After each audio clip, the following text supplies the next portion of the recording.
sure the news never stop breaking, and that is why we ride every wave to bring the news straight to you. My name is Abdullahi Makinde. I welcome you today, this morning on Headline Waves here on Makinde TV, and with me here is... And of course, I am Oyindamola. Carver will be taking you through the Headline Waves news today. We have a lot of gist for you here. All right, thank you very much. But before we go, let me just, give you a quick compliment. I must say you look dashing this morning. Oh, thank you so much. I was about to telling you that also, because I love the white and the green. Talking about Nigeria. I also like the fact that our complexion, it's complementing each other this morning. That's a Coke and a Fanta. All right, thank you very much. But before we go straight to the headlines this morning, please, as we always say, do well by following us and subscribing to our social media platform. We're on TikTok, we're on Facebook, we're also on YouTube as Makinde TV and on Instagram. And on Instagram also. Thank you very much. We'll be back as we go to this quick commercial break. Stay tuned. Hi there, my name is Oyindamola and welcome to Makinde LED Screen Company, your one-stop destination for premier LED screen. Speaking about Makinde LED Screen, we manufacture and sell high-quality LED screen for your indoor and outdoor use. Whether it is a live concert, corporate event, church service, or digital billboard, we got it covered. Do you need this for just a day or two? No problem. We also rent LED, provide professional installation, and offer complete event coverage, including lighting and sound system. With our experienced team, top-tier equipment, and commitment to excellence, we bring your vision to life in vibrant LED clarity. Reach out to us today and let's light up your events. Thank you. Bye. Welcome back on that quick commercial break, and with me here this morning we'll be diving into the headline waves here on Makinde TV, and I'll be taking the punch. How about you? And of course, I'll be taking the vanguard here. All right, thank you very much. And the first thing we have on the Punch newspaper this morning says, X sector persists despite 5.4 trillion naira World Bank loan. 30,000 naira car racing bet leaves 5 dead in Ogun. Federal government drops 60 billion naira fraud charges against ex-AMCON MD. Court orders federal government to close case in Dansuki's decade-old trial. EFCC grants Tambuwa bail with old passports. I also have on the latest news here on Punch this morning, we have federal government names Kwamwan Aviation Security Ambassador after airport incident. And also we have Iran security chief vows continue support for Lebanon. I think let me just put a quick hold on that so you can dive into what you have. All right, thank you, Makinde. And all right, now from my Vanguard news here today, I have from the headlines, I have Tinubu arrives in Brazil for a state visit. And also in another news, it says Dangote orders adjust petrol depot prices to 823 naira per litre. And also in another news, it says a breakthrough as cheap blood pressure drug fights deadly breast cancer. I think that's a good one. And also in another news, it says, talking about the economy, poverty drives undergraduates to sell snacks, sweets in campuses. Okay. Kemi Badenoch laments racist abuse as conservative leader. All right, let me just take the last one before we go to the next phase of headline waves, that is the Metro News. And the last one here that actually seems so concerning for me this morning, that is saying court stops Ogun government from demolishing Daniel's house and hotel.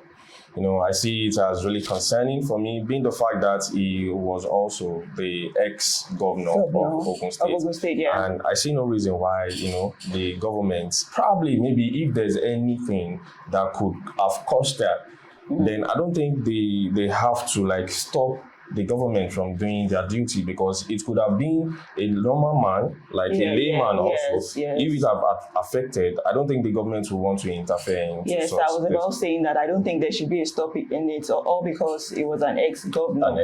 So I think all of them have their own liberties and their own credits. But the fact is, he's also the ex-governor of that. I think he has the upper hand there. Anyways, it is left for the government of Ogun State to deal with, and I'm sure they have the right, and they've taken taking the necessary measure by stopping them from doing such thing. All right, thank you very much this morning, and we'll be going on a quick commercial break. And when we're back, we'll dive into the Metro news. Hi there, my name is Oyindamola and welcome to Myba LED Screen Company, your one-stop destination for premier LED screen. Speaking about Myba LED Screen, we manufacture and sell high-quality LED screen for your indoor and outdoor use. Whether it is a live concert, corporate event, church service, or digital billboard, we got you covered. Do you need this for just a day or two? No problem. We also rent LED, provide professional installation, and offer complete event coverage, including lighting and sound system. With our experienced team, top-tier equipment, and commitment to excellence, we bring your vision to life in vibrant LED clarity. Reach out to us today and let's light up your events. Thank you. Bye. Welcome back. You're still on to the headline waves on Myba TV. Let's take a quick glance into the Metro news. Welcome back, Makinde. Thank you very much for that. You're dearly welcome. I also welcome you back to the Metro news. This is the part where it gets interesting and we get to discuss about some things that it's really concerning to the citizen of Nigeria. Yeah, definitely. I was about asking you what you took during the break. Anyways, let us dive into the Metro news, please. Okay, all right, now from the general news, which is talking about our Nigerian economy. It says poverty drives undergraduates to sell snacks, sweets in campuses. Makinde, what do you think about this before I go into the details of it? It's really concerning for me, seeing that the young students of today, they take up the responsibility of their parents. Definitely these students we are talking about, this person in concern, is doing this to actually, sort one or two things like bills. You understand? Yes, definitely. Probably maybe the school fees, maybe transport fares and all, just to cover up or to assist our parents, you understand? So it's really disheartening when you see something like this or when you hear them coming out from people trying as much as possible to get themselves sorted out. I'm very sure that she's only trying to make ends meet with this. All right, now let's dive into the details, which says the poor state of students in the country's tertiary institution is clearly telling how debilitating Nigeria's economic condition has been. It says in the days of yore, bags of food, clothes, provisions, textbooks, laptops, television sets, cushions, bed stoves, among other necessities, we provided to give an undergraduate comfort to excel in his or her studies. Also, sorry, I'm still going into details with this. Okay. It says, but today, not only that such amenities no longer available, but exorbitant school fees and other prohibitive costs, including textbooks, have made it impossible for parents to provide some of these things for their ward's convenience. The rate at which the school fees is going higher these days, it's so absurd, it's so weird that even the students can even hardly find it to feed themselves, because most especially when they are living from their different homes, what the parents are just thinking about is just the school fees. Exactly. They are not thinking about the welfare of these students. Exactly. The only thing they just want to say is just that, oh, I've paid your school fees. That's, it is one of their own priority also, and they feel like they expect more from their children now. Yeah. That when I started earlier on, I said they no longer take the responsibilities of their kids anymore, you get. And now they expect their kids to do what they are doing. Yeah. And when you reason like that, you have high rates of youth doing different things that it is not good to be here. You get. And now, when you read the news from the beginning, you said that we have the laptops, we have bags, we have books, they are part of the amenities that students take to school. But nowadays, it is not there anymore. You get, and now I don't see any reasons why parents, due to the fact that probably maybe the economic inflation, or I don't know what their debate might be on that, but it is not well enough for them to say their children to go into selling. I think that is what we call child abuse. But you know, in the outside country, we have students schooling and at the same time working at the same time. You cannot. So what's the difference with this? Categorically, you cannot make any similarities or any differences between them. Because, I mean, categorically, you can make differences between them, but there is no similarities there. That's all. The difference there is that you are working and schooling and earning well. You are working legally and earning well. Okay. But here in Nigeria, I feel like it is what we categorize as child abuse. Why is it the child abuse? Because these are students, they are not underage. It says at least an undergraduate should be at least over the age of, let's say, these days we see 18-year-old in school now. So an 18-year-old, I don't think that's an undergraduate. Sorry, I don't think that's an underage. So an underage trying to make ends meet and then trying to do his own personal business, even if it is hair, making hair, barbing and all that. But in this case, even though the news tells us it is about selling biscuits and sweets, and I imagine like, what would biscuit and sweet, what is the income coming from biscuits and sweets? You know, one of my concern about this is that when youth venture into this trade, when they venture into it, they don't see it as something that gives them a lot of money. And I see them open to being influenced into some things that it is dangerous. Now, take a look. Let's take for an example, a child who earns 5,000 naira for 24 hours. And you see someone that gives you 50,000 naira for you to do something really bad. So what's your take on that? Do you think this person would not take that 50,000 naira? And now that is where my point of saying it is child abuse, even though it is still that they are not underage. People are prone to being influenced into doing some things that are not legal.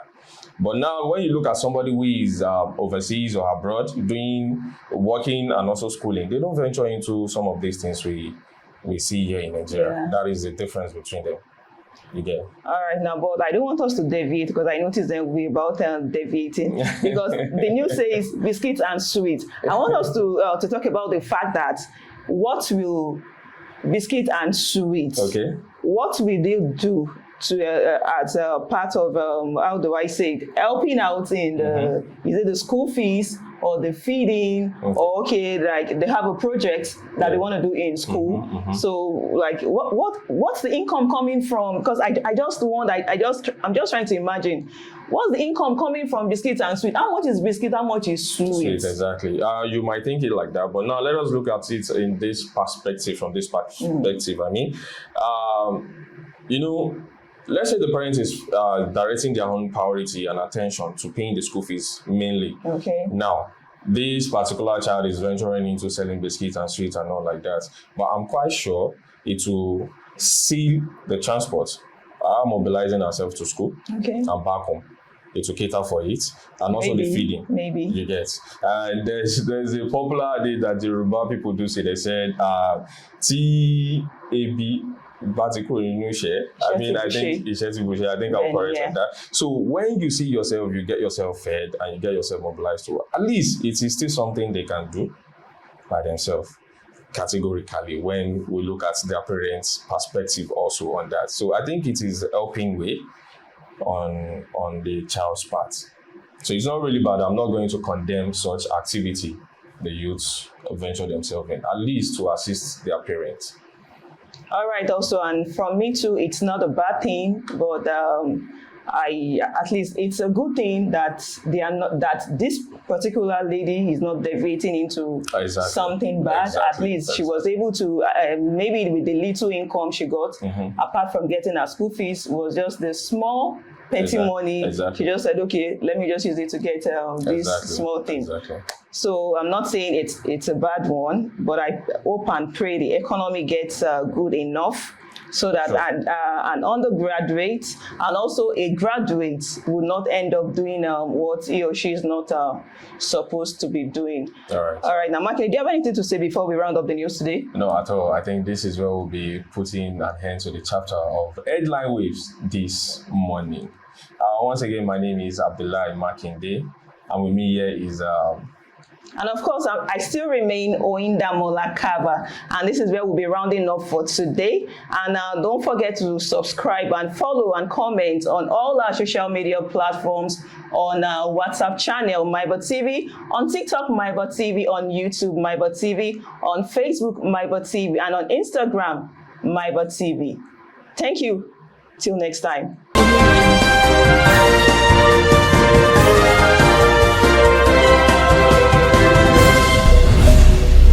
Headline Waves on Myba TV.